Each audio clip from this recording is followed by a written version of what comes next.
GMR Shopping Mall grand opening on 10th September in Miapur. Welcome to I dream ధర్మ మార్గం కార్యక్రమానికి స్వాగతం. నేను మీ విజిత. ప్రస్తుతం మనతో పాటు ఉన్నారు ఇస్కాన్ టెంపుల్ నుంచి ప్రణవానంద ప్రభుజీ. వారు ఎన్నో సందర్భాల్లో ఎన్నెన్నో మాటల ద్వారా మనందరికీ కూడా ప్రవచనాల రూపంలో అయితే ఏంటి, మాటల రూపంలో అయితే ఏంటి, చాలా మంచి విషయాలు తెలియజేస్తూ ఉంటారు. ఇప్పుడు ప్రస్తుతం నాతో పాటు ఉన్నారు ప్రభుజీ. వారితో మాట్లాడి మరిన్ని విషయాలు తెలుసుకునే ప్రయత్నం చేద్దాం. నమస్కారం ప్రభుజీ. నమస్కారం అండి. హరే కృష్ణ. హరే కృష్ణ ప్రభుజీ. ప్రభుజీ, చాలామంది జీవితంలో నిత్యం ఎన్నో ఇబ్బందులు వస్తుంటాయి, ఒత్తిళ్ళు వస్తుంటాయి. ఈ ఒత్తిళ్ళని తట్టుకోలేక అసలు నాకు ఈ లైఫే వద్దు అని చెప్పి అసలు దైవ మార్గాన్ని వదిలిపెట్టి అన్ని రకాలుగా ఎటైనా వెళ్ళిపోతా అనే ఒక ఆలోచనలోకి వెళ్ళిపోతుంటారు. అటువంటి వాళ్ళకి ఏం చెప్తారు మీరు? ఈ ప్రపంచంలో మనమే ఒత్తిడి తీసుకుంటున్నామండి. ఇప్పుడు మీకు ఇందాక మనం మాట్లాడుకుంటున్నందుకు ఎంత ఒత్తిడి మనం తీసుకోవాలో అది మన పైన ఉంటుంది. సంబడి ఈజ్ ఫోర్సింగ్ కూడా అనుకోండి, ఎవరైనా మనల్ని ఇంత ఒత్తిడి నువ్వు తీసుకోవాలి అని అంటే అప్పుడు మనం ఒక చాయిస్ చేసుకోవాలి. మీకు ఒక విషయం చెప్తాను. ఒక వీడియోలో మేము మాట్లాడాం, రాత్రి త్వరగా పడుకొని త్వరగా లేవటం వల్ల మీ ఆరోగ్యం బాగుంటుంది అని. అప్పుడు కొంతమంది అన్నారు, మరి నైట్ డ్యూటీ సంగతి ఏంటి అని. ఇప్పుడు చూడండి, మనకి ఆరోగ్యం కావాలా, మనకి ఏం కావాలి అని మనం ఫస్ట్ డిసైడ్ చేసుకోవాలి జీవితంలో. అరే నాకు ఒక సుఖవంతమైన జీవితం కావాలి. సుఖవంతం అంటే హద్దులు ఆర్భాటాలు ఉండాల్సిన అవసరం లేదండి.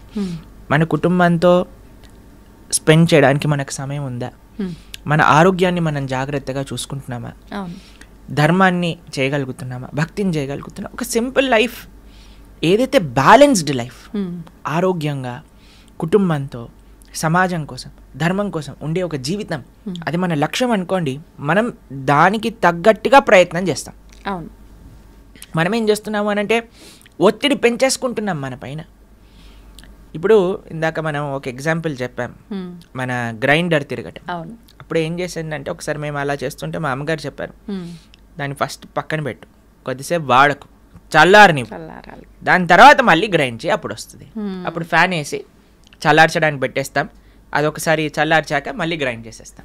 అంతే కదండి. అవును ప్రభుజీ. మనం ఎప్పుడైతే ఆ ఒత్తిడి అనేది మనం ఫీల్ అవుతామో we should take a break. Permanent break కాదండి. చాలా మంది అనుకుంటారు అయిపోయింది ఇంకా నా జీవితం వేస్ట్ అని. కాదు, ఒక టెంపరీ బ్రేక్ తీసుకో. ఒక దగ్గరికి వెళ్ళు, ఒక ఆశ్రమానికి వెళ్ళు, ఒక క్వైట్ ప్రదేశానికి వెళ్ళు, ఫోన్ కట్ చేసేయి, నీతో నువ్వు గడుపు, ఒక మెడిటేషన్ చెయ్యి, నామజపం చెయ్యి, ఒక ఆశ్రమానికి వెళ్ళి సేవ చెయ్యి. ఎప్పుడైతే నువ్వు ప్రపంచంలో ఉండే కష్టాలు ఎప్పుడైతే చూస్తావో, మా ఆశ్రమానికి వస్తే ప్రతిరోజు అక్కడ అన్నదానం జరుగుతుంది. అక్కడ ఎంత పూర్ పీపుల్ అంటే వాళ్ళు కేవలం నెల రోజులలో అన్నము ఒక పప్పు చేసుకుంటే వాళ్ళకి చాలా పెద్ద విషయం అన్నమాట. అలాంటి పేదరిక ఉన్న ప్రదేశానికి వెళ్ళి నువ్వు ఎప్పుడైతే వాళ్ళకి ప్రసాదం పెడతావో వాళ్ళు ఎంత ఆనందంగా ఆ కూర చూసి, ఆ చపాతీని చూసి, ఆ స్వీట్ చూసి వాళ్ళకి ఎంత ఆనందం వేస్తారే, ఈరోజు ఇన్ని రకాలు వచ్చాయా అని చూసినప్పుడు మనకు అనిపిస్తారే, నాకు తినడానికి ఎన్ని రకాలు తిన్నుంది, ఎంత ఆనందంగా నేను ఉన్నాను అని. వేరే వాళ్ళ దుఃఖాలు మనం చూసినప్పుడు మన దుఃఖాలు దాంట్లో చిన్నగా అయిపోతాయండి. నిజమే ప్రభుజీ. మనము ప్రతిదానికి జీవితాన్ని వదిలేయాలి అనే ఒక చాలా తప్పు ధోరణిలో ప్రపంచం వెళ్తుందండి. మాకు చాలా ఇన్స్పిరేషనల్గా మదర్ ఆఫ్ ది ఆర్ఫన్స్ అని ఒక లేడీ గురించి మహారాష్ట్రలో చెప్తారు. మీకు ఈ కథ చెప్పానా ఎప్పుడైనా? ఆవిడ్ని వాళ్ళ ఊర్లో ఉండే వాళ్ళందరూ కూడా అస్ట్రసైజ్ చేసి ఆమె పైన కొన్ని అభాండాలు వేస్తారనమాట. ఆవిడ కడుపుతో ఉంది, 9 నెలల ప్రెగ్నెంట్. అయితే వాళ్ళ హస్బెండ్కి ఈవిడ పైన చెప్పుడు తప్పుడు మాటలన్నీ చెప్పేసరికి వాళ్ళ అత్తగారు వాళ్ళందరూ కలిసి ఈమెను చంపేయాలి అని ప్రయత్నం చేసి చాలా కొట్టేసి కడుపు పైన తన్నేసి ఒక గోశాలలో పడేస్తారు. ఏమని అని అంటే, మొత్తం ఆవులన్నీ ఈవిని తొక్కేసి చంపేసాయి అనేటట్టుగా క్రియేట్ చేయటం కోసం. అయితే ఆవిడ అలా పడిపోయి ఏడుస్తూ ఉండి రక్తస్రావం అయిపోతూ ఉంటే రాత్రంతా ఒక గోవు ఆవిడ పైన నించొని ఆవిడని కాపాడింది, వేరే ఆవులు వచ్చి ఏమి ఇబ్బంది పెట్టకుండా. ప్రొద్దున లేచి ఆవిడ స్పృహకు వచ్చి చూసేసరికి మొత్తం ఒళ్ళంతా రక్తంతో నిండిపోయింది. ఆవిడ డెలివరీ అయిపోయింది అనమాట. ఒక పక్క నుండి ఒక చిన్న రాయి తీసుకొని ఆ బొడ్డు ఉంటుంది కదా, దాన్ని రాయితో గీసి కట్ చేసేసింది ప్రయత్నం చేసి. ఆ చిన్న పిల్లవాడిని తీసుకుంది. ఎక్కడ ఉండడానికి జనాలు, ఎందుకంటే ఎవరైనా చూస్తే చంపేస్తారు ఈవిడిని. ఎందుకంటే అక్కడ ఉండే పెద్ద రౌడీలు వాళ్ళందరూ ఈవిడితో గొడవ పెట్టుకున్నారనమాట. అయితే ఇంటికా వెళ్ళలేదు, అత్తగారు మామగారు ఇంకా హస్బెండ్ అలా చేశారు. ఇటు బయట సమాజంలోకా వెళ్ళలేము, శ్మశానంలో ఉండటం ప్రారంభం చేశారు ఆ చిన్న బాబుతో. ఆవిడ ఏమనుకున్నదంటే, తినడానికి తిండి లేదు, ఏం చెయ్యాలి అని అంటే పిండాలు పెడతారు చూడండి, వాటిలో నీళ్లు కలిపి కాలుతున్న చితల పైన చపాతీలు చేసుకొని తినింది బ్రతకడానికి. ఆవిడ అనుకున్నది, అరే నా జీవితం ఎందుకు, ఇంత కష్టాలు, ఇంత అన్యాయం నా జీవితంలో నేను ఫేస్ చేశాను, నా శరీరాన్ని ఎలాగైనా సరే ఆత్మహత్య ద్వారా త్యజిస్తాను, ఎందుకంటే నాకు ఇంకా బ్రతికి నేను ఎవరి కోసం బ్రతకాలి అని ఒక చెట్టు దగ్గర ఊరేసుకోవాలి అని వెళ్ళిందనమాట. అయితే చెట్టు దగ్గర కూర్చున్నప్పుడు ఆవిడ బయట అంతా ఎండగా ఉంది, కానీ ఆవిడ కూర్చున్న ప్రదేశం మాత్రం చాలా చల్లగా ఉన్నదనమాట. ఎందుకు అని ఇలా పైకి చూసేసరికి చెట్టుపై నుంచి ఒక చెట్టు కొమ్మ వేలాడుతూ ఉన్నది. వేలాడుతూ ఉన్న చెట్టు కొమ్మ ఈవిడికి నీడని ఇంకా గాలినిస్తుందన్నమాట. చెట్టు నుంచి విరిగిపోయి పడిపోయింది ఆల్మోస్ట్, కానీ ఇలా ఇలా వేలాడుతూ ఉన్నదన్నమాట.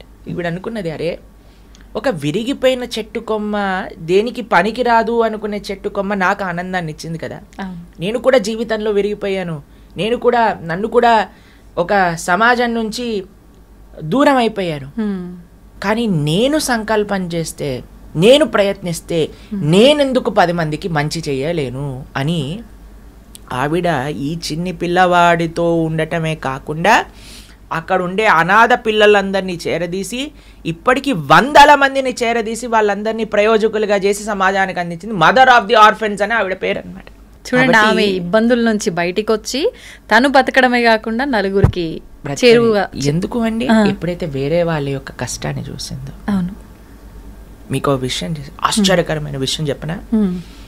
ఒకసారి ఆవిడ రోడ్డు పైన వెళ్తూ ఉంటే ఏ హస్బెండ్ ఏ భర్త అయితే ఈవిడ్ని ఆ చావు పరిస్థితిలోకి తీసుకొచ్చారో ఆయన కనిపిస్తాడు రోడ్డు పైన పడిపోయి. ఆవిడ ఆయన్ని చేరదీస్తుంది, ఆ ఆర్ఫనేజ్లోనే జాయిన్ చేసుకుంటాడు. కానీ ఆయనకు ఒక విషయం చెప్తుంది, నిన్ను క్షమించాను, నువ్వు అల్లరి పిల్లవాడి, ఇప్పుడు నేను నీ తల్లి, నీ భార్య అని కాదు, నువ్వు కూడా మా పిల్లలాంటి, కానీ నువ్వు అల్లరి పిల్లవాడివి, నువ్వు అల్లరి చేసావు, కానీ ఈరోజు నేను క్షమిస్తున్నా, నువ్వు ఆ స్థితిలో ఉన్నందుకు నేను కాపాడటం నా లక్ష్యం అని ఆయనను కూడా ఆవిడ ఆశ్రమంలో పెట్టుకొని పెంచింది. ఎలా వస్తుంది ప్రభుజీ అంత గొప్ప మనసు? ఆ గొప్ప మనసు రావాలి అని అంటే, మనం ఈ ప్రపంచంలో అండి మనకే కష్టాలు ఉన్నాయి, నేనే కష్టాలు అనుభవిస్తున్నా అనే మిస్కన్సెప్షన్ నుంచి బయటికి రావాలి. ఓకే, ఈ ప్రపంచంలో ఎవ్వరు ఎలాంటి వారైనా సరే అండి, సేవ ఇచ్చే ఆనందం ఇంకా మాటల్లో మనం చెప్పలేమండి. ఒకసారి ఎవరికైతే ఆ సేవ రుచి తెలుస్తుందో వాళ్ళు చాలా ఒక అద్భుతమైన మానసిక ప్రవృత్తి అనేది వాళ్ళకి కలుగుతుందండి. కాబట్టి ఎప్పటివరకైతే నేను సుఖంగా ఉన్నానా, నాకు ఇది కావాలి, నేను ఇది లేకపోతే బాగుండలేను, నాకు అదే కావాలి, అదే బ్రాండ్ కావాలి, ఇది చూస్తేనే నాకు ఆనందం, నాకు ఇది ఇప్పుడే కావాలి అనే ఒక మైకంలో ఉండిపోతామండి. మనము సమాజానికి ఏం చేయలేము, మనకి మనం మంచి చేసుకోలేము. ఆవిడికి ఆనందం ఎందుకు వచ్చిందో తెలుసా అండి, ఒకళ్ళకి సేవ చేయటంలో వచ్చింది. ఆ సేవ రుచి ఎప్పుడైతే కలుగుతుందో ఎవరినైనా సరే మనం మన దగ్గరికి తీసుకోవచ్చు, ప్రేమని పంచవచ్చు. అంత ఉదాత్త భావన మన లోపల కలుగుతుంది. కాబట్టి suicide is not the way అండి. ధర్మాన్ని వదిలేయటం కాదండి మార్గం, ధర్మాన్ని ఆచరించటం వల్ల శక్తి లభిస్తుంది. ఇప్పుడు ఒకడు చాలా వీక్గా ఉన్నాడు అనుకోండి, ఏం చేయాలి, చక్కగా తినాలి, చక్కగా ఎక్సర్సైజ్ చేయాలి, బలిష్టంగా అవుతాడు, అప్పుడు సేవ చేయొచ్చు. అంతేకాని నేను ఎలాగున్నా వీక్గా ఉన్నాను, నేను లేవలేను, నేను తినలేను అని అంటే ఇంత పోతుంది. కాబట్టి మన జీవితంలో మన చుట్టూ ఎన్ని ఉదాహరణలు ఉన్నాయి మనకి. ఆ ఉదాహరణలు, మంచి ఉదాహరణలు చూద్దాం, మనము మంచి వైపు వెళ్దాం, మంచి విషయాలను విందాం. ఎప్పుడైతే మనం ఈ ప్రయత్నం చేస్తామండి, అప్పుడు మనకి మంచి మార్గం అనేది కనిపిస్తుంది. కాబట్టి ధర్మాన్ని వదిలేయటం మార్గం కాదు, ధర్మాన్ని ఇంకా గట్టిగా పట్టుకోవటం మార్గం. ఇప్పుడు చూడండి, ఒక చిన్న పిల్లవాడు నేలపైన పడిపోయాడు అనుకోండి, ఏడుస్తాం ప్రారంభం చేస్తాడు. కానీ ఏం చేయాలి, ఆ నేలని ఆసరాగా తీసుకొని పైకి లేస్తాడు. అంతే కదా, నేలపైన పడ్డాను కాబట్టి ఇంకా నేలపైన నడవను అని అంటాడా? ఎక్కడికి పోతాడు, నడవాల్సిందే, తప్పదు. అదే నేలని ఎక్కడైతే మనం ఏ జీవితంలో అయితే మనము ఇలా దెబ్బలు తిన్నాం అనుకునే దాన్ని ఆసరాగా పెట్టుకోండి, దాన్నే ఒక భగవంతుడి పైన నమ్మకంగా అదే స్థానంలో నిలవండి. ఆ భగవంతుడి యొక్క కృప తప్పకుండా ఉంటుంది. మనోధైర్యం అనేది కావాలి. God helps those who help themselves అని అంటారు. కాబట్టి మనకి ఆ ఫేత్, భగవంతుడా ఉన్నావు, నువ్వు నన్ను రక్షిస్తావు, కానీ నేను నా ప్రయత్నం చేస్తా అని ప్రయత్నం చేయండి. తప్పకుండా జీవితంలో మళ్ళీ మీరు మంచి మార్గంలోకి వెళ్తారు, అందులో డౌటే లేదండి. ప్రభుజీ, గీతా సారాంశం చాలా గొప్పది. నిజంగా ఆ సారాంశాన్ని తెలుసుకున్న వాళ్ళు ఈ లౌకిక విషయాల నుంచి, బంధాలు, ఈ వ్యామోహాలను వదులుకునే అవకాశం ఉంటుందంటారా? మీకు ఒక విషయం చెప్తాను. చాలా మందికి ఒక అపోహ ఉంటుంది, గీత చదవటం వల్ల సంసారాన్ని వదిలేస్తారు అని. అవును. మీరు చూడండి, పాపము అర్జునుడు అదే అంటున్నాడు, అయ్యా నేను యుద్ధం చేయను, నేను సంసారాన్ని వదిలేస్తాను, నేను సాధు అయిపోతాను, నేను భిక్షాటన చేసి బ్రతుకుతాను, నేను అన్నిలోకి వెళ్ళిపోతాను. కృష్ణుడు అంటాడు, లేదయ్యా నువ్వు నీ కర్తవ్యాన్ని, నీ డ్యూటీని ఆచరించాల్సిందే, నువ్వు యుద్ధం చేయాల్సిందే. కానీ కృష్ణుడు చెప్పింది మామనుస్మర యుద్ధచ, నన్ను స్మరిస్తూ నువ్వు యుద్ధం చెయ్యి, నా కోసం నా దిశానిర్దేశంలో నువ్వు ధర్మాన్ని ఆచరించు. ఇప్పుడు చూడండి, ఎవరైతే ధర్మాన్ని తెలుసుకుంటారో, ఎవరైతే గీత అర్థం చేసుకుంటారో, మీరు ఇంతకుముందు టేప్ రికార్డర్స్ చూసారండి? టేప్ రికార్డర్స్ చూసారా? టేప్ ఇలా తిరుగుతూ ఉంటుంది, 2 సర్కిల్స్ తిరుగుతూ ఉంటాయి. ఒక సర్కిల్ ఏమో టేప్ వదిలేస్తూ ఉంటుంది, ఇంకో సర్కిల్కి ఏమో టేప్ చుట్టుకుంటూ ఉంటుంది. అవును ప్రభుజీ. ఈ ప్రపంచంలో ధర్మం తెలియని వాడేంటి అని అంటే ఆ టేప్ చుట్టుకుని ఇంకా ఇంకా కర్మ బంధనంలో మునిగిపోతూ ఉన్నాడు. కానీ గీత సారాంశం ఎవరైతే అర్థం చేసుకున్నారో ఆ టేప్ విడుదలైపోతూ ఉంటుందన్నమాట ఆయన దగ్గర నుంచి. కానీ ఆ 2 తిరుగుతూనే ఉన్నాయి. ఈ ప్రపంచంలో 2 వ్యక్తులు ఉంటారు, ఒకడు కర్మబంధనంలో చిక్కుకుపోతూ ఉంటాడు, ఒక కర్మబంధనం నుంచి విడుదలైతూ ఉంటాడు. అసలు చెయ్యాల్సిందేంటి, ఎందుకు చెయ్యాలి, ఎలా చెయ్యాలి అని తెలుస్తుంది గీత అర్థం చేసుకునేవాడు. చేసే పనిని మాడడండి, చేసే కర్తవ్యాన్ని విడిచిపెట్టడండి, కుటుంబ సభ్యులతోటే ఉంటాడు, కానీ ఎలా ఉండాలి, వాళ్ళని ఎలా, ఇప్పటి వరకు నా భార్య, నా పిల్లలు, నా భర్త, నా ఇల్లు, నా కుటుంబం, నేనే అన్న భావన పోయి వీరు భగవంతుడు నాకు ఇచ్చిన సేవ, వీరు భగవంతుడి యొక్క అంశాలు కాబట్టి నేను జాగ్రత్తగా చూడాలి.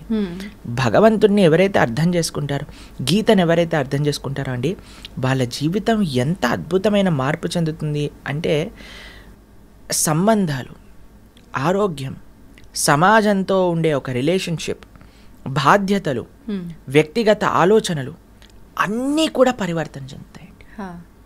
ఒక పాజిటివ్ వేలో పరివర్తన చెందుతాయి. ఒక మంచి వైపు మనం అర్థం చేసుకోగలుగుతాం. మీరు అన్నారు కర్మ బంధనాలు తప్పకుండా పోతాయి, కానీ ఆ బాంధవ్యం పోదు. ఆ బాంధవ్యాన్ని ఎలా చూడాలో అర్థమవుతుంది. ఓకే, ఇప్పటి వరకు నా ఎంజాయ్మెంట్ కోసం అనుకునే అరే కృష్ణుడి యొక్క సేవ, ఈ 2 మారేవండి. ఇది గీతా సారాంశం. ఓకే, కానీ ప్రతి ఒక్కరూ ఇందాక మీరు చెప్పినట్టుగా స్పిరిచువల్ లైఫ్కి అలవాటు పడితే ఖచ్చితంగా వీటి నుంచి విముక్తి పొందాలి, ఈ ఆలోచనలోనే ఎక్కువగా ఉంటుంటారు.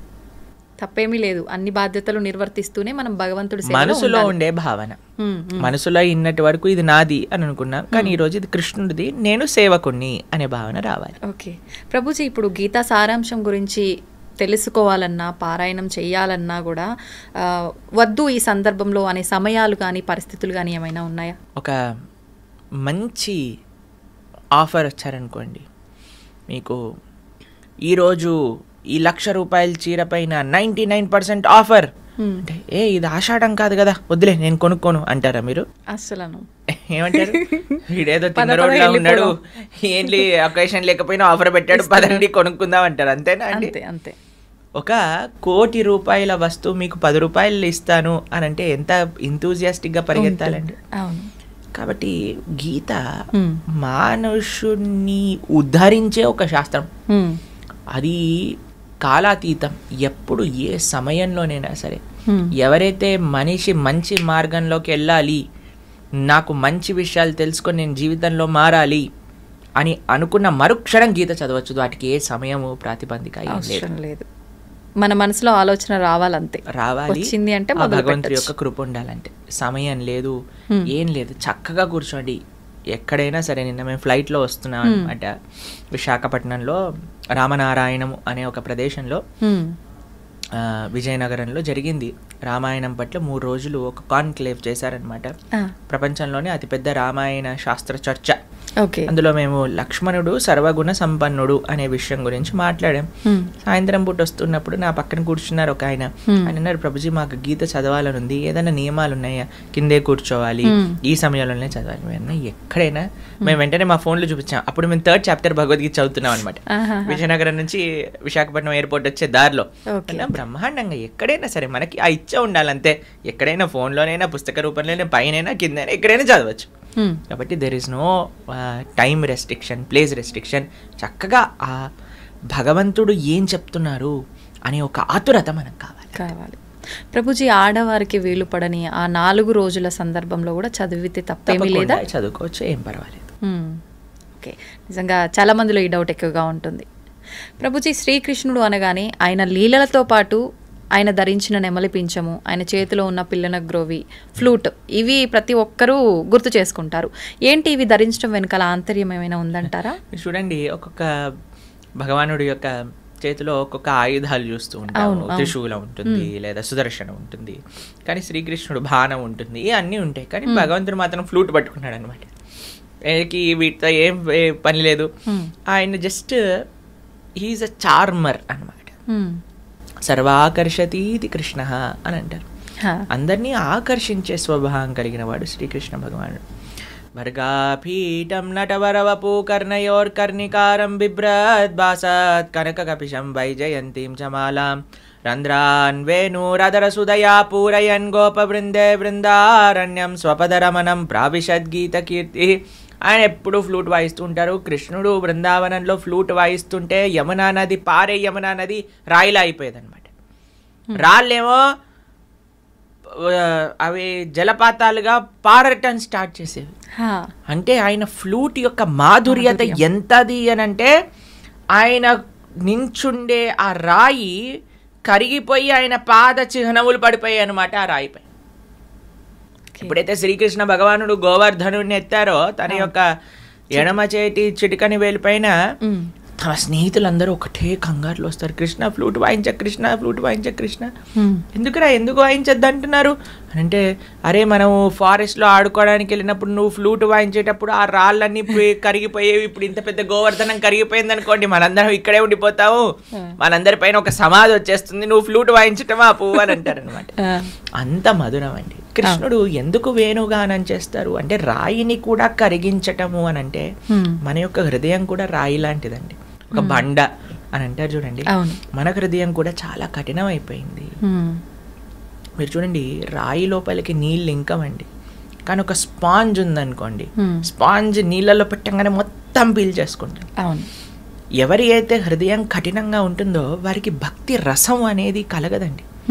ఆ భగవంతుడి పట్ల, అంటే భక్తులు మాట్లాడే మాటల పట్ల, అరే వీళ్ళేంటి ఇంత మైకంలో ఉన్నారు, వీళ్ళేంటి ఆ కృష్ణుడి గురించి ఇలా అంటున్నారు, అలా అంటున్నారు, కృష్ణుడు భక్తి అది ఇది అంటున్నారు, ఆ ఆస్వాదన రాదు. ఎందుకంటే భక్తి అనేది రసము వంటిది.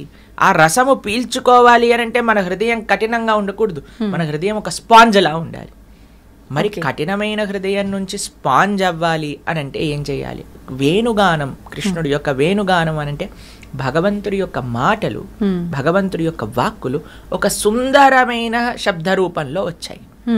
అవే శాస్త్రములు, అదే గీత, అదే భాగవతం, అదే రామాయణం. దాన్ని ఎప్పుడైతే మనం వింటామో కఠినమైన హృదయం కూడా స్పాంజ్లా మారిపోతుంది. అలానే భగవంతుడి యొక్క అదరామృతం, ఒకటి భగవంతుడి యొక్క నోటి నుంచి 2 వస్తాయండి. ఒకటి మాటలు, 2 ఆయన ఉచ్చిష్టం అంటే ప్రసాద్. మన జీవితంలో ప్రతిరోజు కూడా మనం భగవత్ ప్రసాదాన్ని స్వీకరించగలిగితే, సాత్వికమైన ఆహారాన్ని ఇంట్లో తయారు చేసుకొని భగవంతుడికి నివేదన చేసుకొని స్వీకరించగలిగితే, ఆ కఠినమైన హృదయం అనేది కోమలం అవుతుంది. అయితే ప్రభుజీ అంటుంటారు కదా పెద్దవాళ్ళు, అన్నిటికీ ఎమోషనల్గా ఉండొద్దు, గుండెని రాయి చేసుకోవాలి, అప్పుడైతేనే అన్ని పరిస్థితుల్ని తట్టుకోగలుగుతారు, అన్నిటినీ తట్టుకునేటట్టు మొండిగా తయారవ్వాలి అని చెప్పి, దాని గురించి ఏమంటారు? భౌతికమైన విషయములలో మొండిగా ఉండాలి, ఆధ్యాత్మికమైన విషయములలో స్పాంజ్లా ఉండాలి. మనము దానికి క్వైట్ ఆపోజిట్ చేస్తున్నాం. ఆధ్యాత్మికమైన విషయంలో బండలా ఉంటున్నాం, భౌతికమైన విషయంలో స్పాంజ్లా ఉంటున్నాం. వీడా మాట అన్నాడు, ఆవిడ మాట అన్నది, ఈయన ఇలా చేశాడు, ఆయన అలా చేశాడు, అన్ని హృదయంలో పెట్టుకున్నాం. ఏ రోజు, ఏ తారీఖు, ఎప్పుడు, ఏ మాట అన్నది అని మొత్తం లిస్టుతో చెప్పి. ఎందుకంటే మనం ఈ భౌతికమైన ప్రపంచంలో ఉండే ప్రతి వస్తువుని కూడా సోక్ చేసుకుంటున్నాము. కానీ భగవంతుడి దగ్గరికి వచ్చేసరికి కఠినంగా కథ అంతే, ఆయనకి నాకు సంబంధం అయిపోయింది. మనం చెప్పేది రివర్స్. భౌతికంగా మీరు అన్న విషయంలో, భౌతికమైన ప్రపంచంలో కఠినంగా ఉండండి. అందుకే మీరు ఫస్ట్ ప్రశ్న ఏమన్నారండి? ఈ ప్రపంచంలో ఉండే ఒత్తిళ్ల వల్ల మొత్తం వదిలేయాలనుకుంటున్నారు. ఎందుకు? మీరు భౌతికతలో స్పాంజ్లా ఉన్నారు. భౌతికతలో బండ అవ్వండి, ఆధ్యాత్మికతలో స్పాంజ్ అవ్వండి. ఇదే సొల్యూషన్. ప్రభుజీ, భగవంతుని కోరిక కోరడం కరెక్టేనా? కోరికతో భగవంతుని ఆరాధించడం కరెక్టేనా? నిజంగా కోరిక కోరాలంటే ఎలా కోరుకోవాలి? భగవంతుడికి ఇప్పుడు ఎవరికి తెలియని వాడు అనుకోండి అడగచ్చు. అన్ని తెలిసిన వాడిని మీరేం అడుగుతారండి? కరెక్టే. మన గురించి అన్నీ తెలిసిన వ్యక్తికి అడగటం ఎందుకండి? ఎన్నిసార్లు అడుగుతాం? భగవంతుడికి తెలియదా? భగవంతుడు అని అంటే అన్ని తెలిసిన వాడు. వాడికి మనం వెళ్ళి అయ్యా ఒక పిటిషన్ పెట్టుకొని నాకు ఇది కావాలి అని అడగాల్సిన అవసరం ఏముంది? నీకు నిజంగా భగవంతుడు ఉన్నాడు అనే నమ్మకం ఉంటే. భగవంతుడు లేడు అని నమ్మకపోతే అసలు కోరిక ఎలా కోరుకుంటాం ప్రభుజీ? ఉన్నాడు అని నమ్మకం ఉంటే. భగవంతుడు అని అంటే అన్ని తెలిసిన వాడే కదా. మళ్ళీ నువ్వు స్పెషల్గా వెళ్ళి నాకు ఈ కోరిక ఇవ్వు, నాకు ఇది కావాలి అని అడగాల్సిన తండ్రి ఆయన. ప్రహ్లాదుడిని నరసింహస్వామి అడిగాడు, అయ్యా ఏదైనా కోరిక కోరుకో, నాకేం వద్దండి. లేదు కోరుకోవాల్సిందే, నాకేం వద్దండి.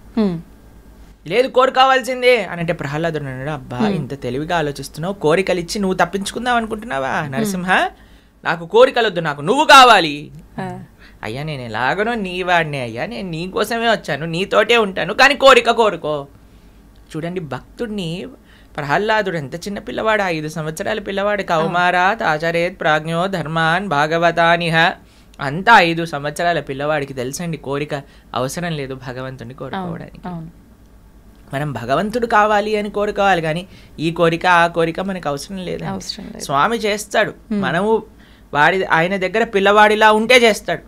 కానీ నాకు తెలుసు, నాకేది మంచి, నేను అడిగిందే కావాలి అని అంటే నీకు భక్తి ఎక్కడ ఉంది? భక్తియే లేదు. భక్తి ఉన్నవాడు ఎన్నడూ కోరిక అడగడండి. భక్తి లేనివాడు మాత్రమే కోరిక అడుగుతాడు. అహైతుకి అప్రతిహత యయాత్మ సుప్రసీదతే. భగవంతుడి నుంచి ఆశించకూడదు. భగవంతుడికి పూర్తి నమ్మకం ఉండాలంటే స్వామి నువ్వేం చేసినా నాకు మంచి చేస్తావు. కాబట్టి కోరిక విన్నవించాల్సిన అవసరం లేదు భగవంతుడికి. ఒకవేళ విన్నవించుకోవాలి అని అనుకుంటే మొండిగా కాదండి, స్వామి ఇది నాకు మంచి అని అనిపిస్తుంది, నీకు కూడా మంచి అనిపిస్తే చెయ్యి, నువ్వేం చేసినా నేను స్వీకరిస్తా. మారోబి రాకోబి జో ఇచ్చా తో హర్. ఒకవేళ మీరు కోరుకోవాల్సిందే అని అనుకుంటే don't be adamant about it. కోరుకోండి భగవంతుడా నాకు ఇది మంచి అనిపిస్తుంది, నీకు కూడా మంచి అనిపిస్తే చెయ్యి తండ్రి. లేదు అని అంటే నువ్వు చెయ్యకపోయినా ఎందుకు చెయ్యలేదు అని అర్థం చేసుకునే శక్తిని నాకు ఇవ్వు అని భగవంతుడికి ప్రార్థించాలి. ఓకే ప్రభుజీ, భగవంతుడి దృష్టిలో అందరూ సమానమేనా? ధనిక పేద, ఉన్నవాళ్ళు లేని వాళ్ళు, పూజించే వాళ్ళు పూజించని వాళ్ళు అందరూ సమానమే అంటారా? వ్యాధశ్చాచరణం ధ్రువశ్చ వయః విద్యా గజేంద్రస్య క కుబ్జాయాం కుమునామరూపమధికం కిం తత్ సుధామోధనం వంశక్కో విదురస్య యాదవపతేరుగ్రస్య కిం పౌరుషం భక్త్యా తుష్టతి నహి గుణైర్భక్తి ప్రియో మాధవః. శాస్త్రం చెప్తుందండి, వ్యాధశ్చాచరణం ధ్రువశ్చ వయః. ధ్రువుడు చిన్ని పిల్లవాడండి, 5 సంవత్సరాల పిల్లవాడు. అటువంటి పిల్లవాడు తపస్సు చేసిన భగవంతుడు వచ్చాడు. చూడండి అనంతకోటి బ్రహ్మాండ నాయకుడు ఒక పిల్లవాడి కోసం ఎందుకు రావాలండి?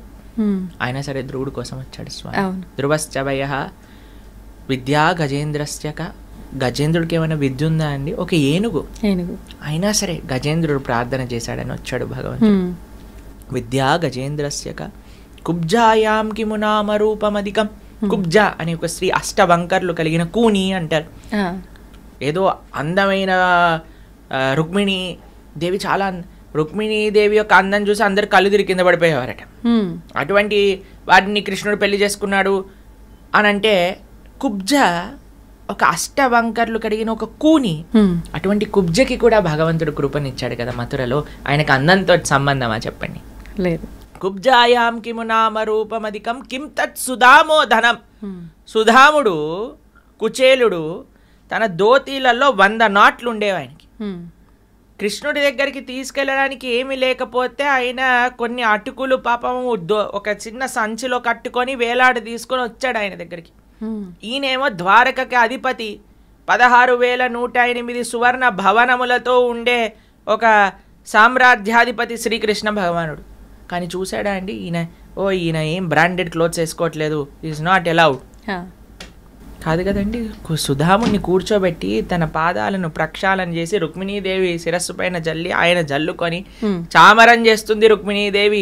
రాఘవత్వేద్ భవేత్ సీత రుక్మిణీ కృష్ణ జన్మని, సాక్షాత్తుగా మహాలక్ష్మి సుధాముడికి కుచేలుడికి చామరం చేస్తుంది. భగవంతుడు ఏమైనా తారతమ్యం చూసాడా? లేదు. వంశక్కో విదురస్య యాదవపతేర్ ఉగ్రస్య కింపౌరుషం. మీరు చూసారనుకోండి, దుర్యోధనుడు కృష్ణుడి కోసమని 100 రకాలు తయారు చేసి పెట్టాడండి.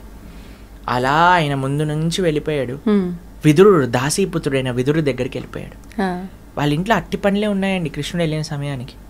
పాపం ఆయన త్వరలో ఆయన నర్వస్ అయిపోయాడు కృష్ణుడిని చూస్తూ. ఆ అట్టి పండ్లను తీసి బయటపడేశాడు. తొక్క తీసి పక్కన పెట్టి అట్టిపండు ఇవ్వాలి కదండి, అట్టిపండు పక్కన పెట్టేసి తొక్కనిచ్చాడు కృష్ణుడికి. కృష్ణుడు అలా తొక్కలను తినేస్తున్నాడు. ఆయన ఆనందంతో ప్రేమతో కృష్ణుడు వచ్చాడా, మా ఇంటికి వచ్చాడా అని అట్టిపండు తీస్తున్నాడు, పక్కన పడేస్తున్నాడు, తొక్క తీస్తున్నాడు, కృష్ణుడికి ఇస్తున్నాడు. కృష్ణుడు తొక్కలను తినేస్తున్నాడు. అంటే ఈయన భగవంతుని చూసిన ధ్యాసలో అలా చేస్తున్నాడా? ఆయన ఆ ఆనందంతో, ఆ షాక్ లో. కానీ కృష్ణుడికి తెలిసి ఆయన తొక్కిస్తున్నాడు, అని తినేస్తున్నాడు కృష్ణుడు. అంత ప్రేమ తన భక్తుడు అంటే. పత్రం పుష్పం బలంతో ఏం యోమే భక్త ప్రయశ్చతి. ఆయనకి ఏం పట్టింపు ఉండదండి. ఈ ధనవంతులు ఏదో 300 రూపాయల దర్శనంలో వెళ్ళొచ్చు, కానీ వాళ్ళు దగ్గరకు వచ్చారని వాళ్ళపైన ఎక్కువ కృప ఉంటుందని కాదండి. భగవంతుడు ఎవరిని చూడాలో వాడిని చూస్తాడు. భగవంతుడికి పేద ధనికము ఇలాంటి తారతములు లేవు. యాదశ్చాచరణం ధ్రువస్య వయః విద్యా గజేంద్రస్య కా కుబ్జాయాం కిము నామ రూపమధికం కిం తత్ సుధామాదనం వంశక్కో విదురస్య యాదవపతేరుగ్రస్య కిం పౌరుషం భక్త్యా తుష్టతి నహి గుణైర్. కృష్ణుడికి భక్తి తప్ప ఇంకా ఏ గుణము ఆయన చూడడు. ఆయన పట్ల ప్రేమ ఉంటే చాలు, ఆయన స్వీకరిస్తాడు. భక్త్యా తుష్టతి నహి గుణైర్. నువ్వు పేదనా, నీకు డబ్బులున్నాయా, నువ్వు చదువుకున్నవాడివా లేవా, నువ్వు ఏ వర్ణం చెందినవాడివి, ఆ ప్రస్తావనే భగవంతుడికి అవసరం లేదు. ఎవడు ధార్మికంగా ఉంటాడో, ఎవడు భగవంతుడి పట్ల నిష్ట కలిగి ఉంటాడో వాడిని భక్త్యా తుష్టతి నహి గుణైర్. భక్తి ప్రియో మాధవ. భగవంతుడికి కావాల్సింది భక్తి ప్రేమ అంతే, ఇంకా ఏది కాదు. ఓకే, అంటే భగవంతుడు భక్తి ఉన్న వాళ్ళని ఖచ్చితంగా చేరదీస్తాడు, భక్తి లేని వాళ్ళని ఆయనపై భక్తి కలిగించే విధంగా చేసే ప్రయత్నం. ఈ ప్రయత్నం ఏంటండి స్వామి చేసిన ప్రయత్నం? ఇంతమంది సాధువులకి ఇన్ని విషయాలు, ఇన్ని ఇంటర్వ్యూలు, ఇన్ని ప్రోగ్రాంలు, ఇన్ని శ్లోకాలు, ఇన్ని ప్రవచనాలు, ఇన్ని గుళ్ళు, ఇన్ని గోపురాలు, ఇన్ని ఉత్సవాలు, ఇన్ని పండగలు, ఇన్ని పుష్కరాలు, ఇవన్నీ ఎందుకు భగవంతుడు చేశాడు అని అంటే అసలు ఆయన అవతార ప్రయోజనమే కదండి. అయ్యో పాపం వీళ్ళు గుర్తుపెట్టుకోవట్లేదయ్యా నన్ను, అందుకే ఒక్కొక్క అవతారాన్ని తీసుకొని స్వామి అయ్యా ఇలారా, ఇలా చెయ్యి, ఇలా చెయ్యి, ఇక్కడ వస్తే నీకు అలా ఉంటుంది అని పాపం అన్నిసార్లు చేస్తున్నారు. ఎందుకు ప్రయత్నం చేయట్లేదు అనుకుంటారండి భగవంతుడు? ఇది భగవంతుడు ప్రయత్నమే. మనం ఈరోజు మాట్లాడేది ఈ విషయాలు మీ ప్రేక్షకులకి తెలపటం శ్రీకృష్ణ భగవానుడి యొక్క సంకల్పం. అది అదే ఎవరైనా సరే మంచి విషయాలు తెలుసుకొని మారుతారేమో అని భగవంతుడి సంకల్పం, అంతే అండి. ఓకే, కాబట్టి భగవంతుడు సాయశక్తులా ప్రయత్నం చేస్తున్నారు. మనం రెసిప్రొకేట్ చేసుకోవట్లేదు, మనము ఆయన చెప్పిన విషయాలను వినట్లేదు. అది మన తప్పు, భగవంతుడు తప్పు కాదండి. ఓకే, అంటే భగవంతుడు ప్రతి ఒక్కరికి ఒక అవకాశం ఇస్తాడు అని చెప్పి మారడానికి ఇన్ని రకాలుగా చూస్తున్నాడు. అవకాశం కాదండి, 100 అవకాశాలు ఇచ్చారు. God gives gives gives and for gives, we get get get and for get అని అంటారు. భగవంతుడు ఇస్తూనే ఉన్నాడు, ఇస్తూనే ఉన్నాడు, ఇస్తూనే ఉన్నాడు, ఇస్తూనే ఉన్నాడు, ఇచ్చి ఇచ్చి ఇచ్చి క్షమిస్తున్నాడు. మనం తీసుకొని తీసుకొని తీసుకొని తీసుకొని మర్చిపోతున్నాం. అది మన నేజం. భగవంతుడు అందరి పట్ల కృప. ఒక తప్పిపోయిన పిల్లవాడు ఇంటికి వస్తున్నాడంటే తండ్రికి ఎందుకు ప్రేమగా ఉండదండి? ఉంటుంది. కాబట్టి మనందరం తప్పిపోయిన పిల్లలం. భగవంతుని తెలుసుకుందాం, భగవంతుడి వైపు ప్రయాణం చేద్దాం. ఓకే ప్రభుజీ, కృష్ణుడు భగవద్గీతను పాండవులలో ఒకరైన అర్జున్కి బోధించాడు, అది మనందరం కూడా వింటుంటాము. మరి ఎందుకు కౌరవులకి బోధించలేదు? వాళ్ళకు వినే అర్హత లేదా? అసలు రీజన్ ఏంటి? కృష్ణ భగవానుడు ఈ విషయాన్ని చెప్పారు. భక్తోసిమే సఖా చేతి, నువ్వు నా యొక్క భక్తుడివి, నా యొక్క ఫ్రెండ్వి, నీకు ఎటువంటి అసూయ లేదు, నీకు ప్రేమ నిష్ఠ ఉన్నది, కాబట్టి అర్జున నీకు చెప్తున్నాను అని అన్నారు. అటువైపు కౌరవులు చూసారనుకోండి, వాళ్ళు ఎప్పుడు అసూయ, ద్వేషము, ఈర్ష, ఒక రకమైన గ్రీడ్ అని అంటారు, లోభంతో కూడుకున్న వాళ్ళు. ఎవరికైతే నేను బాగుంటే చాలు, మొత్తం మొత్తం సమాజం ఏమైనా పర్వాలేదు అన్న వాళ్ళకి భగవంతుడి యొక్క కృప రాదండి. అంత దుర్మార్గము వీళ్ళ పట్ల చేసినా సరే అర్జునుడు పర్వాలేదు, నేను వాళ్ళని ఏమనను, నేను అరణ్యానికి వెళ్ళిపోతానని కోమల కలిగిన హృదయం కలిగిన వాడు. భక్తోసిమే సకాచేతి రహస్యం ఏతదుత్తమం, అన్నిటికంటే ఉత్తమమైన రహస్యాన్ని నీకు చెప్పాలనుకుంటున్నాను. ఎందుకంటే నువ్వు భక్తుడివి కాబట్టి, నీకు అసూయ లేదు కాబట్టి, నీకు ప్రేమ ఉన్నది కాబట్టి, నువ్వు నా స్నేహితుడివి కాబట్టి. అర్జునుడికి దుర్యోధనుడికి ఒక విషయం చెప్తాను. కృష్ణుడు ఇలా శయనించి ఉన్నాడు మన హస్తినాపురం ద్వారకలో. వీళ్ళిద్దరు వెళ్ళి అడగడానికి, హెల్ప్ అడగడానికి వెళ్ళారు. దుర్యోధనుడు మొట్టమొదటిగా వెళ్ళాడు, అర్జునుడు వెళ్ళారు. 2 స్థానాలు ఉన్నాయి అక్కడ. ఒకటి పాదాల దగ్గర ఒక స్థానం ఉన్నది, శిరస్సు దగ్గర ఒక స్థానం ఉన్నది. అర్జునుడు చూస్ చేసుకున్న ప్రదేశము భగవంతుడి యొక్క పాదాల దగ్గర. కానీ దుర్యోధన అనుకున్నాడు, నేనేంటి వాడి పాదాల దగ్గర ఎందుకు కూర్చోవాలి, నేను రాజుని, నేను శిరస్సు పైన కూర్చుంటే అని శిరస్సు దగ్గర కూర్చున్నాడు.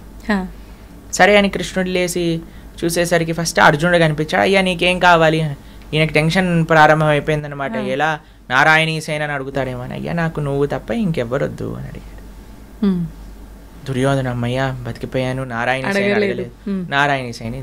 కానీ ఎక్కడండి, ఎక్కడైతే పార్థ, ఎక్కడైతే కృష్ణ ఉంటారో అక్కడే విజయం ఉంటుంది. అంతే కదండి. అంతే.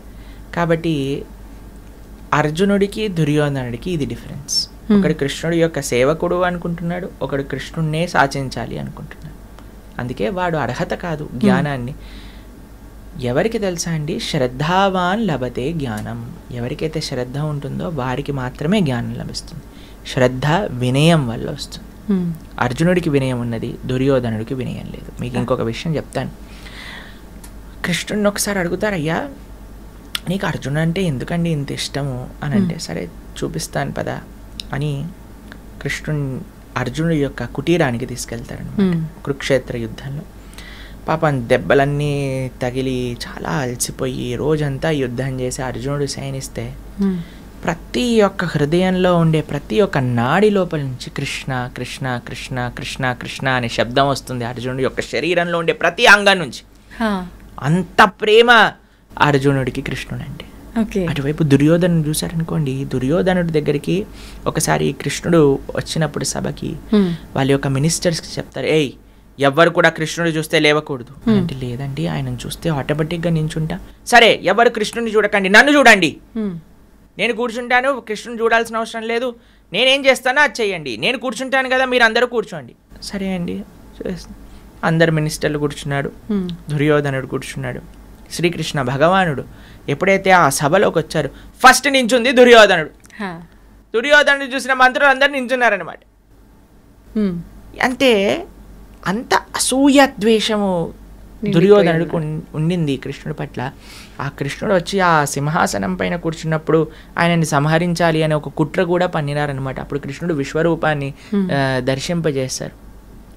కాబట్టి ఎవరికైతే శ్రద్ధ లేదో, ఎవరికైతే అసూయ ఉంటుందో భగవంతుడి పట్ల, ఎవరికైతే నమ్మకం ఉండదో, ఎవరికైతే విశ్వాసము లేదా ఒక రకమైన ఏంటి నాకంటే గొప్ప జ్ఞానం ఇంకెవరికి తెలియదు అనే ఒక అహంకారం ఉంటుందో వారికి ఎప్పుడూ భగవంతుడి గురించి అర్థము కాదు. ఓకే. ఎవరికైతే వినయం ఉంటుందో, ఎవరికైతే శ్రద్ధ ఉంటుందో, ఎవరికైతే ప్రేమ ఉంటుందో భగవంతుడు అంటే వారికి తప్పకుండా అదే అర్జునుడు స్వీకరించగలిగాడు, దుర్యోధనాదులు స్వీకరించలేకపోయారు. ఓకే ప్రభుజీ, భగవంతుడిపై ఉండే భక్తి ఒక భగవంతుడి రూపంలోనే మనం చూపించాలా, లేదంటే కొంతమంది మా ఇంట్లో పర్సన్ అన్నట్టుగా ఫీల్ అయ్యి ఆయనకు సేవ చేసుకుంటూ ఉంటారు? అఖిల రస అమృత మూర్తి అని అంటారు కృష్ణుడు. ముఖ్యంగా 5 రసములు భగవంతుడితో, అంటే 5 రకములైన సంబంధములు మనం భగవంతుడితో పొందొచ్చండి. చాలా ఉన్నాయనుకోండి, 5 ముఖ్యమైనది. ఒకటి శాంత భావము అని అంటే, సరే భగవంతుడు ఉన్నాడు నమస్కారం. దాని తర్వాత దాస్య భావన అంటే భగవంతుడు స్వామి, నేను స్వామి యొక్క సేవకుడిని, దాస్య భావన అంటారు. హనుమకి రామచంద్రుడి పట్ల ఉన్నట్టుగా దాస్య భావన, ఎప్పుడూ కైమోర్చి భగవంతుడిని సేవిస్తూ ఉంటారండి. దాని తర్వాత ఒక రకమైన సంబంధం ఏంటంటే సఖా భావన అంటారు. భగవంతుడిని ఫ్రెండ్గా, భక్తోసిమే సఖా చేతి, సఖా అంటే ఫ్రెండ్. అర్జునుడికి కృష్ణుడికి ఒక ఫ్రెండ్షిప్ ఉండింది అనమాట, అది ఒక రకమైన సంబంధం. తర్వాత ఇంకొక భావన ఏమిటి అని అంటే వాత్సల్య భావన అని అంటారు. భగవంతుడిని పిల్లవాడిలా, మనం తల్లిదండ్రులుగా భగవంతుడిని పిల్లవాడిగా సేవించుకోవటం. అరే లడ్డు గోపాల్ ప్రొద్దున్నే లేపటం, స్నానాలు చేయించడం, నైవేద్యాలు పెట్టడం, స్వెటర్లు వేయటం, పడుకోబెట్టడం, మచ్చర్దాని అంటే చక్కగా మనం దోమతెర వేయటం, ఫ్యాన్ పెట్టడం, ఏసీ పెట్టడం, అది చిన్న పిల్లవాడిని జాగ్రత్తగా చూసుకోవాలి అని ఒక భావన. ఇంకొకటి మాధుర్య భావన అంటారు. భగవంతుణ్ణి ఒక భర్తగా, ఒక ఒక ఏమంటాం, ఒక ప్రియుడుగా స్వీకరించడం మాధుర్య భావన. అలా గోపికలందరూ కూడా ఆ విధంగా భగవంతుని ఆరాధన చేశారు. యశోదాదులందరూ కూడా కృష్ణుని చిన్న పిల్లవాడిగా తాము చూసుకునే వాళ్ళగా ఆరాధన చేశారు. కృష్ణుడి యొక్క ఫ్రెండ్స్ అందరూ సఖా భావనతో ఆరాధన చేశారు. హనుమ లాంటి భక్తులందరూ కూడా దాస్య భావనతో ఆరాధన చేశారు. కాబట్టి ఏ రకం ఎవరు ఏమనుకున్నా సరే ఆయన స్వీకరిస్తారండి. ఆయనకి ఆ శక్తి ఉన్నది కృష్ణుడి దగ్గర. కాబట్టి మనము ఆ రకమైన ఒక కోరిక, ఒక ప్రేమ భగవంతుడి పట్ల పెంచుకోవాలంతే. నిజంగా చెప్పాలంటే భగవంతుడికి భగవంతుడుగా చూడటం కంటే ఇలాంటి ప్రేమ సంబంధములతో చూడటమే ఇష్టం. ఇంకా ఆయనకు దగ్గర అవకాశం ఎక్కువగా ఉంటుంది, ఇంకా దగ్గర అయ్యే అవకాశం. కానీ ఆ స్థితిలోకి వెళ్ళే ముందు మనం భగవంతుడి యొక్క తత్వం ఏంటో తెలుసుకోవాలి. మన సాధన బాగుండాలి. కొంతమంది ఇప్పుడు ఏదో ఆర్టిఫిషియల్గా ఇది నేను కృష్ణుడి యొక్క భార్యని, లేదా నేను కృష్ణుడికి తల్లిని అని ఏ సాధన లేకుండా, ఏ రకమైన గురూపదేశం లేకుండా, ఏ రకమైన సాంప్రదాయ జ్ఞానం లేకుండా కూడా చాలా మంది ఇలా చేస్తున్నారు. అలా ఉండకూడదు. మన సాధన, మన సాంప్రదాయము, మన ఆచరణ, మన ఉపదేశము, గురువు, సాధు, శాస్త్ర వీళ్ళందరినీ మనం అధ్యయనం చేసినప్పుడు మనకి ఎన్నడో ఒక రోజు భగవత్ అనుగ్రహం కలిగినప్పుడు ఆ రకమైన సంబంధం భగవంతుడితో ఏర్పడుతుంది. ఓకే ప్రభుజీ, మన ఇంద్రియాలు మన అదుపులో ఉండాలి అని చెప్పి అంటుంటారు. భగవద్గీత ద్వారా మనం ఎన్నో మంచి విషయాలు తెలుసుకున్నాం. అయితే ముఖ్యంగా భగవద్గీతలో ఇంద్రియాలపై వైరాగ్యాన్ని అలవర్చుకోవాలనే ఒక అంశం కూడా ఉందని చెప్పి అంటుంటారు. అది నిజమేనా? ఏ రకంగా ఉంది భగవద్గీత? కదండి, విచ్చలవిడిగా ఇంద్రియాలను వదిలేసాం అనుకోండి, అవి ఏం చేస్తాయంటే మనల్ని లాగుతూ, ఒక గుర్రము అదుపు తప్పిన గుర్రం ఏం చేస్తుందండి, ఈడ్చుకోపోతుంది. అంతే కదండి. ఇప్పుడు మీరు చూస్తుంటారు కేరళలో ఏనుగులతో ఉత్సవాలు జరుగుతూ ఉంటాయి. కానీ కొన్ని పిచ్చెక్కిన ఏనుగులు ఉంటాయి, కొన్ని మతం ఎక్కిన అంటారు చూడండి. అప్పుడు అవి ఏం చేస్తాయంటే ఈడిచేస్తాయి, జనాల్ని చిన్న భిన్నం చేసేస్తాయి. అలానే మన ఇంద్రియాలకు ఎప్పుడైతే విచ్చలవిడితనం ఇస్తామో, ఎప్పుడైతే ఆ పగ్గాలు ఉంటాయి కదా, అవి ఎప్పుడైతే వదిలేస్తారో అది పారిపోతూ ఉంటుంది, మనల్ని ఈడ్చేస్తూ ఉంటుంది. అందుకే మనకి ఇంద్రియ నిగ్రహము అనేది అవసరం. ఆ పగ్గాలు మన చేతుల్లో ఉండాలి, ఆ కంట్రోల్ అని అంటారు. ఇది ఎట్లా వస్తుంది అంటే అభ్యాసేనతు కౌంతేయ వైరాగ్యేన చ దృశ్యతే, ప్రాక్టీస్ అండ్ డిటాచ్మెంట్. ఈ రెండింటి ద్వారా ఎప్పుడైతే మనం చేస్తాం, కృష్ణుడు ఇంకొక ఉదాహరణ ఇస్తారు. ఎలా అయితే తాబేలు ఎప్పుడైతే ఆపద చూస్తుందో వెంటనే లోపలికి వెళ్ళిపోతుంది, ఒక షెల్ ఉంటుంది, అప్పుడు దాన్ని ఏం చేయలేరు తాబేల్ని, అవునా కాదు? అలా మనం ఎప్పుడైతే ఇంద్రియ భోగములు ఉంటాయో అప్పుడు మనం నిగ్రహించుకోవాలి అని చెప్తారు కృష్ణుడు. ప్లస్ ఇంకొక విషయం ఏంటంటే, ఇంద్రియ నిగ్రహం అనేది అంత ఈజీ విషయం కాదండి. మెల్లమెల్లగా అలవాటు చేసుకుంటూ ఉండాలి.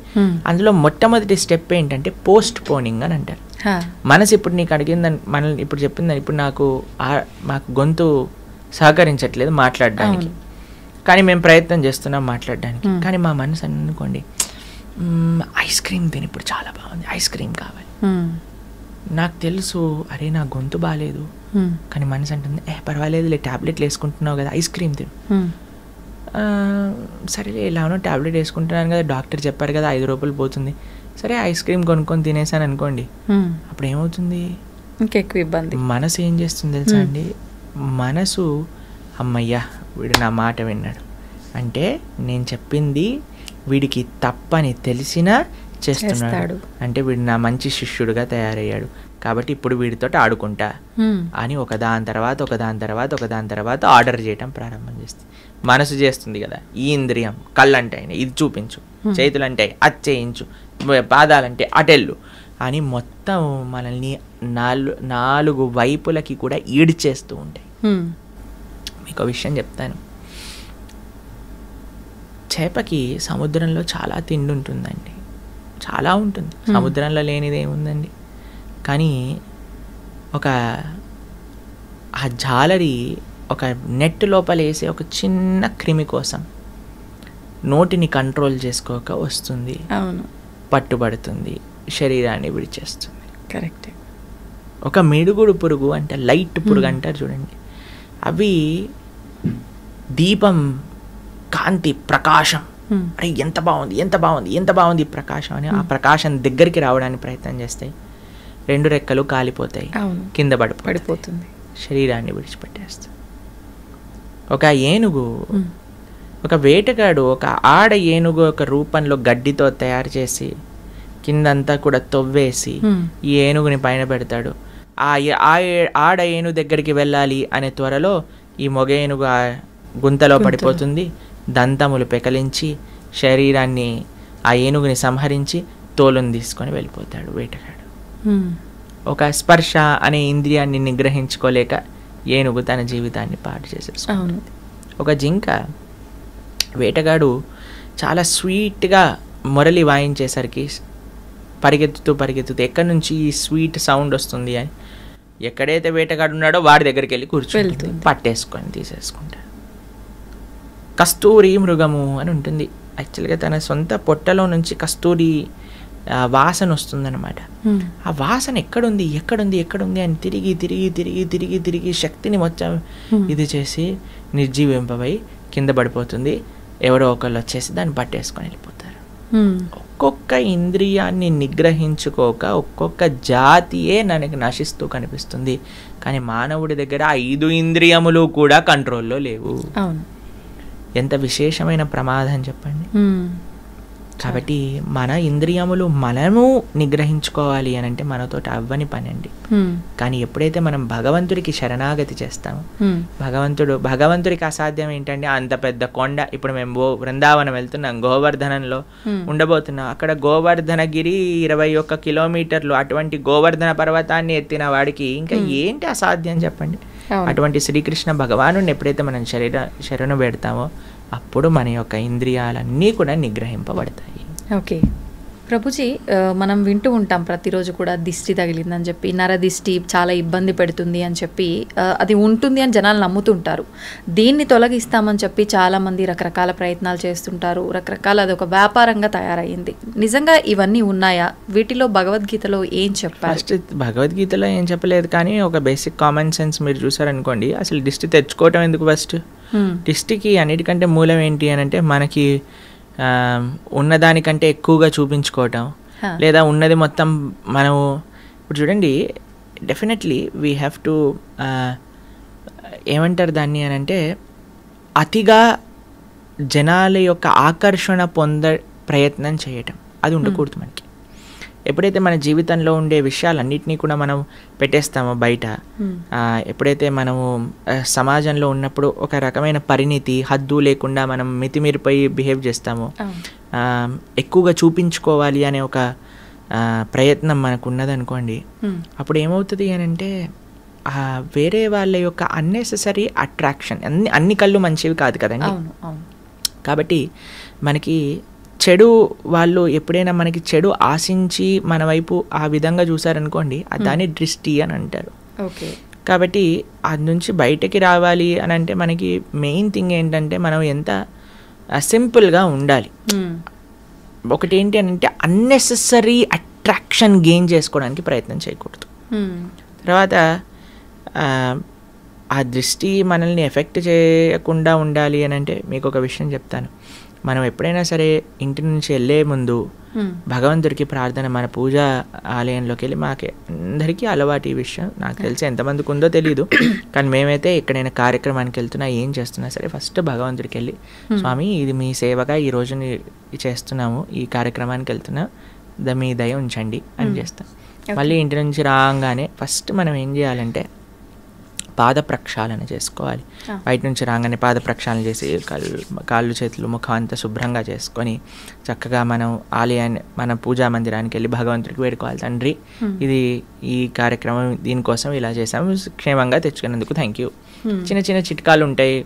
ఉప్పుతో దిష్టి తీస్తూ ఉంటారు. మా అమ్మగారు మమ్మల్ని ఎప్పుడైనా కలిసామనుకోండి అప్పుడు కొబ్బరికాయతో దిష్టి తీస్తారు, లేదా ఉప్పుతో దిష్టి తీస్తారు. అలా చిన్న చిన్న కార్యక్రమం, దానికి ఎవరినో ఎంప్లాయ్ చేసి మన దిష్టిని తొలగించడానికి పెద్ద పెద్ద కార్యక్రమాలు చేసి అవన్నీ ఏం అవసరం లేదండి. ఫస్ట్ మనం కొద్దిగా కంట్రోల్డ్గా ఉండాలి. పబ్లిక్లో ఏదో మనం ఇది అది అని చేయడానికి ప్రయత్నం చేయకూడదు. రెండో విషయం ఏంటంటే చిన్ని చిన్ని చిట్కాలు, ఉప్పుతో మనం దిష్టి తీసేయచ్చు, కొబ్బరికాయతో దిష్టి తీయచ్చు, అలా నిమ్మకాయ కొన్ని యూజ్ చేస్తారు కదా, మీ అందరికీ తెలిసే ఉంటుంది. కాబట్టి ఆ విధంగా మనం దిష్టి తీసుకునే ప్రయత్నం చేయాలి డెఫినెట్లీ. ఎందుకంటే అన్నీ కూడా పాజిటివ్ ఐస్ అనేవి ఉండవు, నెగిటివ్ ఐస్ కూడా ఉంటాయి, కాబట్టి జాగ్రత్తగా ఉండాలి. ఓకే. అయితే ప్రభుజీ, భగవంతుడి విషయానికి వస్తే హంగులు ఆర్భాటాలు చేసేది ఇదంతా సరైనదేనా భగవంతుడి విషయంలో? నిజంగా అలా చెయ్యాలి అని అంటే బాగా డబ్బున్న వాళ్ళు మాత్రమే ఎక్కువ ఖర్చు పెట్టి ఇలాంటివన్నీ చేయడానికి వీలు? ఎవరికి ఎంత ఉంటే అంత చెయ్యాలి, అలా అని అందరూ అంతా చెయ్యాలి అని కాదండి. ఎవరికి ఎంతలో చేయగలుగుతారు భగవంతుడి యొక్క సేవ, అలా చేయడానికి మనం ప్రయత్నం చేయాలండి. స్వామి యొక్క సేవ, స్వామికి ఏమి నువ్వు 1,00,000 రూపాయలు ఖర్చు పెట్టకపోతే నా పూజ అవ్వదు అని ఆయన ఏం పెట్టుకోలేదండి. స్వామికి అలాంటి రూల్స్ ఏం లేవు. ఉన్నవాడికి ఉన్నంత. ఆయన ఎక్కడికైనా సరే, ఎంత స్వరూపంలోనైనా సరే ఆయన ఒదిగి ఉండగలిగిన ప్రేమ కలిగిన వాడు భగవంతుడు. మనకి ఎన్నో ఉదాహరణలు మన శాస్త్రంలో చూస్తాం. వెంకటేశ్వర స్వామి అంత అనంత కోటి బ్రహ్మాండ నాయకుడు, అంత ఐశ్వర్యం ఉన్న వ్యక్తి కూడా మట్టి కుండలో ప్రసాదం పెరగన్నం తింటాడు. తన యొక్క భక్తుడు, పేద భక్తుడికి ఆయన ఇచ్చిన గౌరవం అటువంటిది. కాబట్టి స్వామికి ఏమీ హద్దులు ఆర్భాటాలతో సంబంధం లేదండి.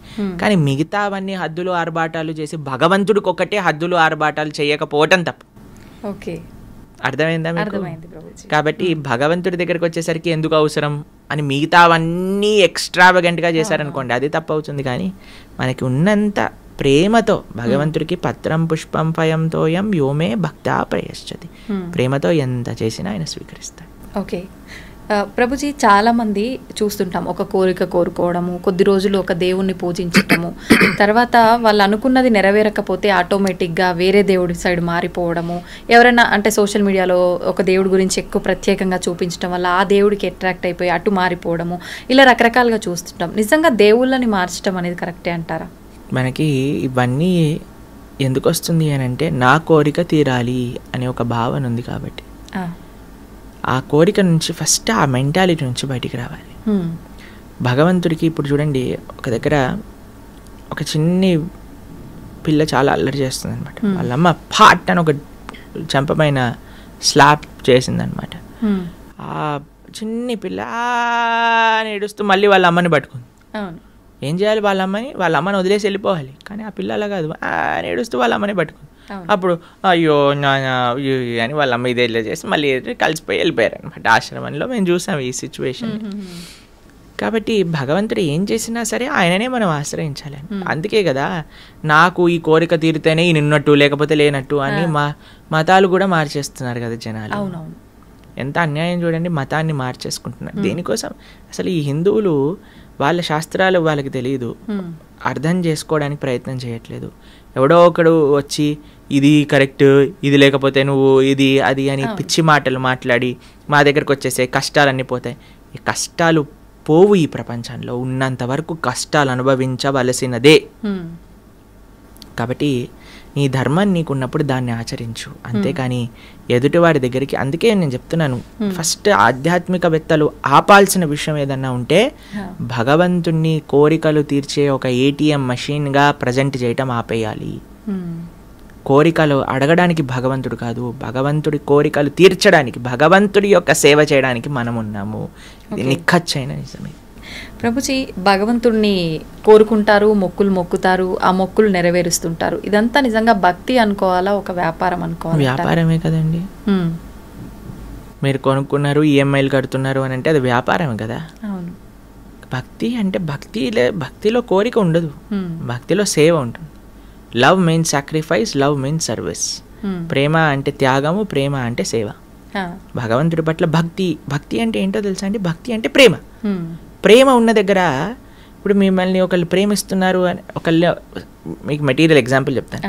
ఒక అబ్బాయి ఒక అమ్మాయిని ప్రేమిస్తున్నాడంటే ఏమి ఇవ్వాలి, ఏ గిఫ్ట్ ఇవ్వాలి, ఈ రోజు ఏం చేయాలి, ఆ రోజు ఏం చేయాలి అని ప్రయత్నిస్తూ ఉంటాడు.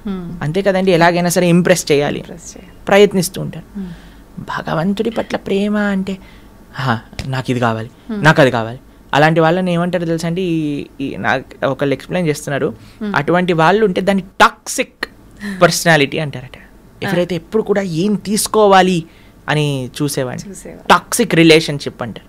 మనతో భగవంతుడి టాక్సిక్ రిలేషన్షిప్ కాదండి.